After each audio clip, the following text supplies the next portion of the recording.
père nit ku baax la donc gars yi maa ngi nuyu ñi fi toog ñëpp daanaka kilifa yi wax nañu lépp ah di nuyoo bi di ko commencé ci suma papa père Mbaw maa ngi lay nuyu père DJ Yves suma grand frère maa ngi lay nuyu bu baax a baax Assane Lo suma grand maa ngi lay nuyu di nuyu presse bi nga xam ni ñoom la ñu àndal depuis le début maa ngi leen di joxaat seen wàccuwaay comme démb maa ngi leen di gërëm maa ngi leen di sant ci sama turu label suma producteur ak ñëpp di nuyu Abo di nuyu les jumeaux Prince Momar Sëñ Mbàkke suma doomu baay suma grand frère monsieur Fall Papa Ndiaye suma rakk Basirou ak ñi nga xam ne aussi ñoom laa fekk ci studio bi waa TFM aussi maa ngi leen di nuyu ndax foofu moom suma kër la ndaxte bu ma ne suma kër la lépp loo xam ne rek grand bi organisé na ko fa dañ may faral di gis ci suma wetu papa ma ñëw di participer mu nekk moom it nit koo xam ne moom ñëpp xam nañ ñu dama ko bëgg te ku ne xam ne nit ba ma ko bëggee delloo na ma ko waaye tey nag dañoo seeti sama beneen papa boo xam ne bi ñuy dugg si li mu wax Assane dëgg la bi may fekk kër maire Dieynaba Fall waaw kër Ousmane Faye mooy manageru Omar Pène la factory sama papa jooju ma koy nuyu bu baax parce que il a beaucoup contribué ci sama carrière bi ma ñëwee fekk ci studio bi ma ne der way comme fi kër guñ dem ni ñuy wax rek man man fu ma ñëw rek dama naan der mu ne ma am nga talent te moom ku mu ne am nga talent war nga gëm ni am nga talent ndax xam naa ni bu moo ko amutoon dina ma ne demal nga liggéey bu dee da nga ko bëgg a def métier demal nga liggéey nga demal école des beaux-arts wala demal feneen ak feneen mais xam naa dina ma conseiller mu jox ma nag conseil yu bari ci jour boobu ba pare gëm ma nag yàgg ma gëm boobu ba tey fu ñu dajee damay xam ni père daf ma bëgg mu nekk suma doomu baay nag nekk suma kilifa nekk suma papa mu wax ju ma neex léegi sant yëpp jóobu ci dàq dëgg la waxi père dëgg la. non papa Ndiaye nga ne toog mais Ndiaye ni ay muus la ñoo yu kenn xamul jóobay gaynde gi gars yi dañ juum comprendre nga mais ma am contentement bu baax père tey ñëw di jégalu ci yitte yi nga xam ne tamit fekk nañ la nga di ko doxal ñu ñëw interrompre ko ñu ngi ciy jégalu bu baax a baax di la ñaanal gudd fan ak wér dañ ne mag du yàlla waaye yàgg na ak yàlla tey ji lii ñu dugg di ko def muy suñu métier tax ñu bàyyi lépp di ko def dañ cee fekk ñoo xam ne ñooy suñu xalifa te loolu kenn mënu cee génne sa jëmm ji fépp lépp lu may ñaan ci musique rek def nga ko ba toog waaw lépp loo xam ne maa ngi koy ñaan ci musique mooy dem ci fu ne jouer ci festival bu ne tasanteeg artistes internationaux yi loolu yëpp def nga ko ba toog kon nag bu nit ñi seetaanee lii ma ñëw toog ci ndaanaan bu toll noonu dañ naan Sidy def na wareefam dem ci guddi Père Assane dama dem tëddi sama kër fekk sam papa woo ma ñaari appel ma dem ba kër ga rappelé ko ne ko père maa ngi jéggul de bi nga may woo maa ngi répété mu ne ma non dama gis ay image mu neex ma trop fils mu ne ma ni ma gisee ngay def sa bis bi dem ci sa kër kilifa yi mais ni ma gisee ngay dem ci sa kër père yi ci sa kër grand frère yi fils loolu neex na ma waaye barki Serigne Saliou Mbacke mi ma yaakaar ne ma ni ma gisee ni ngay doxale nii fils man ci lii rek laa la woo lii neex na ma waaye ni ma gisee ngay dem ci sa père yi mais ku la conseillé lii ma ne ko waa père man bu ma nekkee xale dafa am ay mag yu nekk sama ginnaaw aussi di ma conseillé ñi nga xam ne bu heure way jotee danañu reculer na ma wayal waaye bu heure génnee xam-xam doole énergie jotee xalaat ñoom ñooy xalaat donc ñooñu ma àndal aussi maa ngi leen di gërëm bu baax commencé ko ci sama producteur ci sama grand frère Matar Diop suba teel mu ne ma lii day c'est une très bonne initiative lii rafet na trop fils lii day tax yeneen jeunes yi nga xam ne ñoo nekk parce que bu ma jógee Zénith nag ñaan naa yàlla yeneen jeunes yi topp yu ma bokk génération yëpp dem ñaan naa yàlla bu ma ñëwee ñoom El Hadj Keita ñoom Momo Dieng ñoom Tarba xam nga ñoom Mandiaye ñoom Bambali Thiat Seck Baba xam nga Pama Dieng Ibro Naajo Bastiung xam nga ñaan naa yàlla bu ma ñëwee xam nga sama génération ñëpp képp ku ma limul sax jàppal ni yow laa ci gën a boole parce que mënu ma lim ñëpp mais bëgg naa bu ma demee ñëw sama génération ñëpp dem waaye lii tamit dina leen inspiré ñoom it bu ñu dem ñoo xam ne dëkk boo ciy génn da ngay tàggoo mooy da ngay tàggu sa ay kilifa fi ma jëm dadul bis bu ndaw chaque jour maa ngi Five gii di jouer ak Baaramundi loolu biir Sénégal la waaye nag quand il s'agit ma jóge fii di yóbbu sama drapeau damay dem ci ñi nga xam ne dañoo yàgg yóbbu drapeau bi damay dem ci ñoo xam ne ñooy suma kilifa ñu ñaanal ma dem fa pour am fa ndam looloo waral nag père tey pour gàttal ma ne damay ñëw tout d'abord sàkku sa ñaan nga ñaanal ma ci bis bi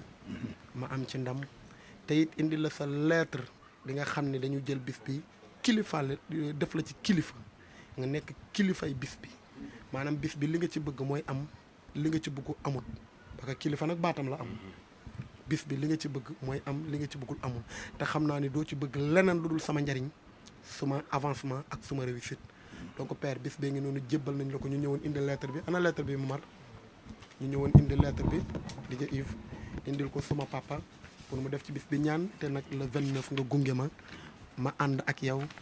dem jouer ji spectacle bu mag boobu nga xam ni waa diaspora bi yëpp moom la ñuy xaar donc mooy profité di wax waa diaspora bi maa ngi nii ci suma kër papa père Idrissa Diop donc pour mu gunge doomam le 29 juin Zénith de Paris père maa ngi jégalu ci kàddu yi jërëjëf. xam nga bala may commencer damay sant yàlla d'abord sant yàlla sant leen yéen ñëpp ñi fi teew ñëpp di sant kilifa gii toog Père Mbaw di sant suma xarit bii loo kii yàgg nañu gëj naa laa gis lool waaw di sant ñi fi ne ñëpp yéen ñëpp njóobeen njuusi dégg naa wax jépp dégg naa ko lépp dégg naa ko mais même bu ma ko déggul sax lépp ñëw na ci sama nopp parce que gis nga kii daf di xale boo xam ne ñaanal ko du bari sax noonu parce que daf ko am na loo xam ne il a quelque chose que les autres n'ont pas donc damay leeral loolu parce que am na xam nga woy yoo xam ne boo commencé di ko foye nii sax di ko woy am na ñu bari ñu mënul foye loolu ba koy woy te moom dafa am loolu déggoo fi may waxee de dafa am loolu naturellement te boo ko jëkkee dégg yàgg na ma ne ma yow mais kii kan la nii booba temps yaa ngi nekk ak Salam Diallo ngay xale bu ndaw ma xool booba temps dama daan ñëw incognito nag ñëw toog suma ruxu fële di xool rek di seetaan même ma gisee ma ne mais kii nekk ci ginnaaw booy bële nekk ci ginnaaw après ñu déy ma turam yàgg na ma koy surveiller de très près parce que xam nga ñun njóobeen yi comme ni mu ko waxee bu kenn fàttali ne njóobeen yi mooy njóobeen mooy Sénégal de waaw lu leer laa la wax nag alors ma koy surveiller de très près kontaan ci moom et puis ci de fil en aiguille muy yéeg di ko teg fi mu ko war a teg mel ni la sëñ Touba waxoon rek sëñ Touba keroog ba ko tubaab yoon non ngir la mu fonk réew ak diine ba tax fu mu sekki jéego teg ñëpp toppali ko ku teg ngir tegle moom day jeune boo xam ni ndànk lay def mais dafa am ma dellu siwaat encore ci li ma waxoon tout à l'heure dafa am loo xam ni woykat yu bari amuñu ko ngay foye loo xam ne am na ñu bari ñu ko sañu la foye dama ko mos dégg muy woy Njaga Mbay daam Njaga Mbay gis na Njaga Mbay bi muy dund bañ nekkee seel ñoo daan ànd tous les jours man moom Njaay Sàmb ak yooyu ñoo daan ànd ñoo daan nekk tous les jours Sahel lañ daan nekk man ñoom Mbay Fall ñoom Cheikh Tidiane Tall ndem si yàlla si yal leen yàlla xare àjjana ñoom ñëpp donc Njaga Mbay ñoo daan nekk tout le temps ma xam sidit bi muy woyee moom yaa ngi dégg veine bi sidit boobu mu naan woyee moom rek a fa doon jaar moom c'était l'unique et le seul bu mënoon a jaar ci sidit boobu ma gis nag ma dégg sama doom ji ma toog di ko xool muy jaar ci sidit boobu d'une manière di ko foye daal di ko foye te looy foye nag gis nga looy foye noonu c'est que da nga ko maîtriser te maîtriser Njaga Mbay nag c'est tout un challenge bu mag a mag donc ñu la ciy sant di la gërëm ci maîtrise boobu nga am donc c'est pas le hasard tey ba ma nuyoo Matar aussi Matar Subatel di ko jox ak xam ak yelleefam kooku suma frère la quoi waaw xamante nañu bu yàgg nag depuis Paris et tout donc foofu nga jëm Matar Subatel yóbbu la foofu xam na bu baax li muy def ak koo xam c'est un très grand professionnel donc ñu koy delloo njukkal di ko delloo ak xam ak yelleefam parce que aider cette jeune génération là ñun li ñuy def wax dëgg yàlla def nañ ko ñu ganu ñu ngi koy def nii sax mais dañ koy foyee xam nga mais def nañ ko ba tey bu lenge yi jaaree ci mu wax noonu muy borom photo bu la Youssou Ndour jaar ci moom jaar ci Baba Maal jaar ci Omar Pène jaar ci Ismaïla Lo jaar ci ñoom Salam Diallo jaar ci ñoom Fallou Dieng jaar ci ñu bari même ci jigéen ñi xam nga jaar ci ñëpp ba ñëw leng yooyu tegu sa loxo c'est parce que tu le mérites bien parce que tu le vaux bien parce que nag Matar Subatel du jël rek comme ça son énergie wala professionnalisme am jox ko n'importe qui donc yow doo n'importe qui pour man ni may jàngee waykat yi fii ak yooyu doo n'importe qui de dégg man la foye boobu ngay foye du ñu bari ñoo koy foye c'est très important du waykat yu bari ñoo koy def fii ci Sénégal te ñu xam dëkk bi loolu nag ñun donc li may ñaan dinaa ñëw ñu hommage ko waaw li may ñaan subhana taala li may ñaan buur bi yàlla suñu borom mooy bés boobu le 29 juin di nga am surprise de surprise di nga ko am incha allah ci kàttanu yàlla parce que foofu xam nañ ko bu baax Zénith tëgg nañ fa tëggaat fa def naa maanaam Carlos Santana mii def nañu 6 fois Bercy 6 fois mais kooku du loo xam ni dañ koy wax nii wala wax ko def nañ ko ba tàyyi li ma xam ba vraiment ba njort ko suma ça vient de c'est très profond gis nga Sidi buñ ko gënee xàllal xam nga ñu gën ko xàllal mu gën a ñeme dañ ko teg ci loxoy professionnels yu bari comme ni mu ko ñaane léegi ni mu ko waxee léegi tous les grands festivals ak tous les mu porter ce drapeau là vert jaune rouge boobu ak étoile boobu nekk ci digg bi mu porter ko d'une manière noble parce que sénégalais yi ñoo ko soxla sénégalais yi bàyyi nañ la xel bu baax a baax muy góor jigéen mag ak ndaw te bu ñu génnee léegi rek fii ci Ngor nga koy xam waaw bàyyi nañ la xel bu baax ñoom ñëpp man su may wax du bari ñoom sa xarit Wally Seck dañuy jokkoo dañuy waxtaan lu bari waaw parce que papam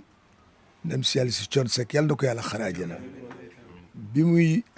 6 derniers mois yi mu dund juróom benn weer yi mu dund moom Thione Seck ñoo daan nekk matin midi soir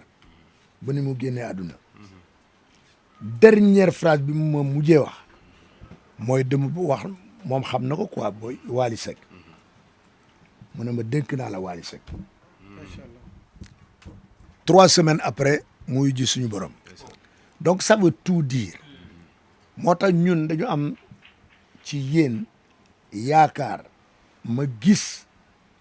aussi ci suma xam-xam bu tuuti fii la gars yi teg te foofu la Matar Diop Subatel teg c'est parce que sa place la da nga ko mérité de Matar Diop Subatel du ñëw rek jël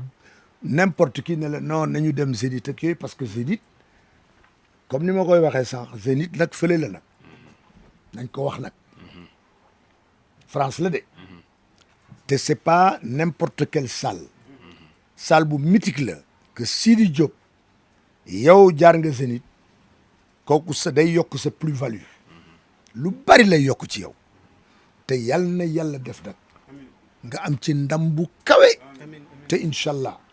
ñaan nañ ko yàlla de te dogu nañ ko nag yàlla na ko yàlla def donc ce qui veut dire que mooy dañuy woo waa Italie woo waa Norvège woo waa Allemagne woo waa Suède Danemark Finlande woo ñëpp waa France ñëpp Europe yëpp lay dajale ne leen man Père Idrissa Diop surprise bi nag du ma ko wax mais ñëw leen di ngeen gis xëy na loo leen ma sut a gis foofu donc di la ko ñaanal parce que Matar Subatel am na yu bari yu ma wax yu muy préparé comme surprise foofu donc di ko gërëm vraiment ci ñëw bi di nga ñëwee nii parce que ginnaaw doom bi mu doon ci man mais attention du doom boo xam ni comme ni ma ko waxee tout à l'heure du n'importe qui dafa am loolu may seet man ci woykat daf ko am te di ko foyee nii fu mu yéeg boo yéegee ak Youssou Ndour maa ngi laa gis boo yéegee ak Baba Maal boo yéegee ak ñoomin ñeneen ñeeg lépp maa ngi koy gis te chaque fois li ma gën a impressionné man te pour impressionner man nag yombul de mais li ma gën a impressionné mooy da ngay nekk à l'aise ci li ngay def da nga maîtriser cette gamme pentatonique de chez nous muy li nga xam ne mooy suñu siddit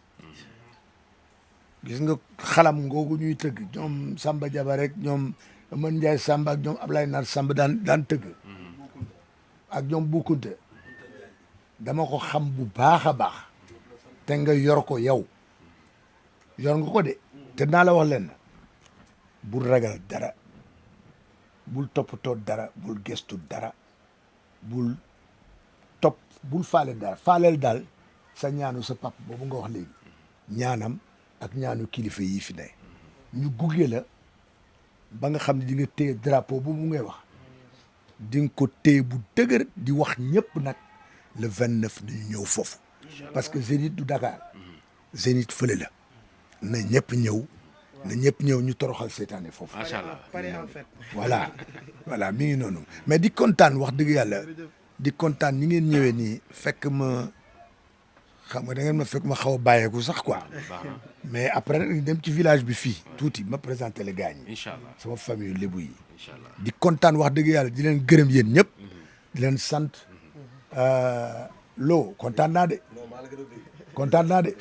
wallahi waaw yal na yàlla kontaan ci yéen te bés ba nag le 29 juin surtout c'est une date à retenir 29 juin daal na Sénégalais yëpp jóg gunge seen doom Sidi Diop ñu def loo xam ni